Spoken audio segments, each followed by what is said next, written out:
જામનગરમાં ગેરકાયદેસર રીતે સસલા મોકલવાનું કૌભાંડ ચાલી રહ્યું છે।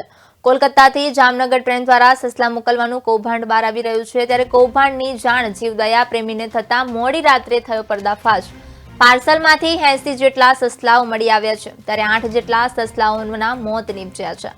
કોલકાતાથી જામનગર ટ્રેન દ્વારા ગેરકાયદેસર રીતે સસલા મોકલવાનું કૌભાંડ બહાર આવ્યું છે। ત્યારે સસલા મોકલવાના કૌભાંડની જાણ જીવદયા પ્રેમીને થતા મોડી રાત્રે સમયે જામનગર રેલવે સ્ટેશને રેલવે પોલીસ તથા જીવદયા પ્રેમી સહિતની ટીમે પાર્સલ ખોલતા તેમાંથી ખચોખચ ભરેલા 80 જેટલા સસલાઓ મળી આવ્યા હતા અને તે પૈકીના 8 જેટલા સસલાઓના મોત નીપજ્યા હતા।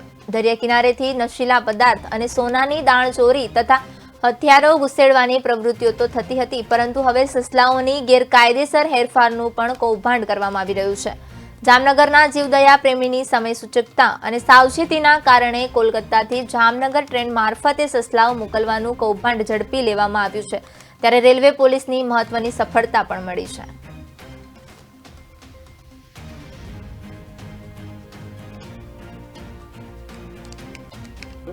અમને આ વસ્તુની બાતમી આજ છેલ્લા 12-15 દિવસથી મળી રહી હતી કે જામનગરમાં કોઈ સસલાનું બિનકાયદેસર આ રીતે સ્કેન્ડલ ચાલી રહ્યું છે।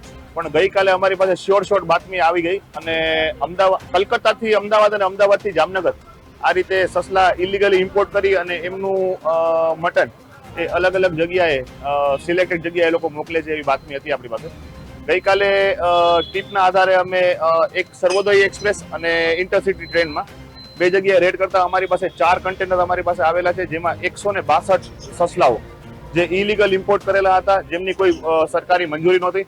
ખાલી કાર્ગો લગેજની જે એમને રસીદ લેવાની હોય રસીદ સાથે એ લોકો અહીંયા લાવ્યા હતા, જેમાંથી ઓલરેડી 7 સસલાઓનો જીવ એમાં જ જતો રહ્યો હતો, જે મૃત્યુ પામેલા હતા।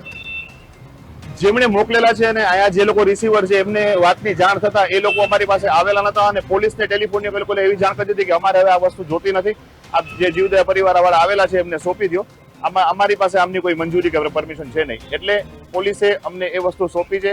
અમે ગઈકાલે એમને લાખોટા નેચર ક્લબ અમારા શેલ્ટર હાઉસમાં એમને રાખેલા છે અને આજે અમે ફોરેસ્ટમાં એમની ફરિયાદ દાખલ કરીએ છીએ અને પછી ફોરેસ્ટ